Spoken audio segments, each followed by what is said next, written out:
बिस्मिल्लाहिर्रहमानिर्रहीम अस्सलाम वालेकुम everyone, welcome back to Marsif kitchen. कैसे हैं आप सब? उम्मीद करती हूँ सब खैरियत से होंगे। अच्छा जी, आज जो है वो मैं आपके साथ बहुत ही टेस्टी, नहायत शानदार और बिल्कुल रेस्टोरेंट स्टाइल में बनकर तैयार होने वाली बीफ कढ़ाई की रेसिपी शेयर करने लगी हूँ।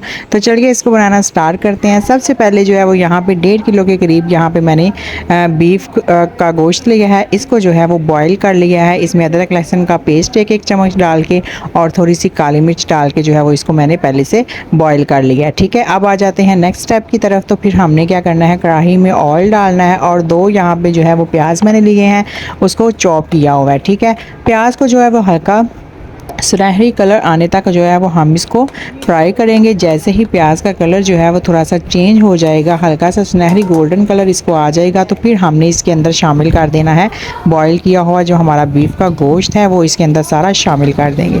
चलिए, इतने में जल्दी जल्दी से आप वीडियो को लाइक कर दें और जो भी चैनल पे न्यू है तो इसको सब्सक्राइब भी कर दें, ताकि आपको इस तरह की मज़े की वीडियोस मिलती रहें। अच्छा जी, यहाँ पे जो भी हमने गोश्त बॉईल किया हुआ है वो सारा इसके अंदर हम कढ़ाई में डाल देंगे और फिर हमने करनी है गोश्त की थोड़ी सी भुनाई। ठीक है, भुनाई का प्रोसेस जो है वो बहुत ही इम्पोर्टेंट है। यहाँ पे जितनी अच्छी हमारी भुनाई होगी, हमारी कढ़ाई की जो लुक है वो भी उतनी खूबसूरत आएगी और टेस्ट में भी बहुत ही मज़े की जो है वो बन के तैयार होगी। तो यहाँ पे थोड़ी देर हम इसको भूनेंगे। यहाँ पे अदरक लहसुन का पेस्ट डालने की मज़ीद ज़रूरत नहीं है, क्योंकि बॉयल करते हुए जो है वो एक चम्मच भर के जो है वो अदरक लहसुन का पेस्ट इसमें शामिल किया था।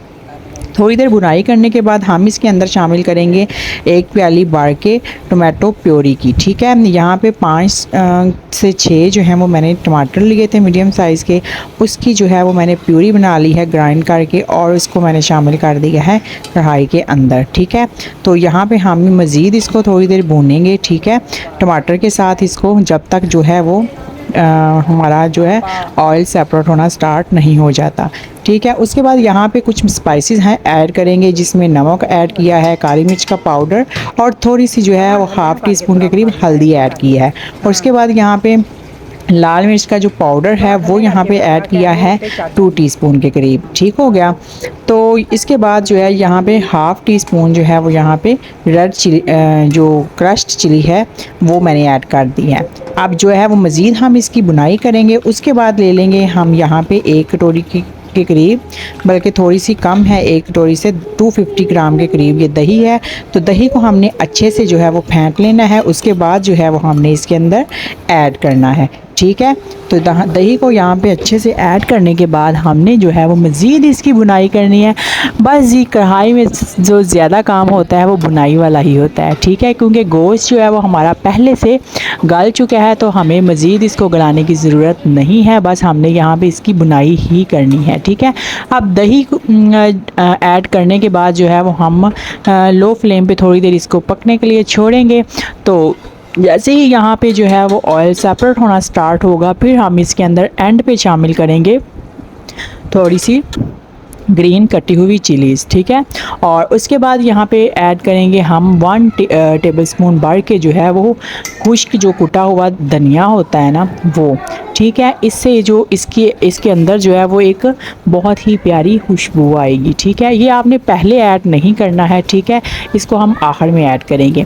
अच्छा जी, और सबसे जो आखिरी एंड वाला प्रोसेस है वो ये है कि आप इसके अंदर थोड़ी सी जो है वो हाफ़ पैकेट के क्रीम जो है टेट्रा पैक क्रीम जो होती है वो इसके अंदर शामिल करें। इससे इसका जो टेक्सचर है, जो इसकी एक लुक है वो बहुत ही क्रीमी आएगी और खाने में भी बिल्कुल जो है वो रेस्टोरेंट जैसी लगेगी।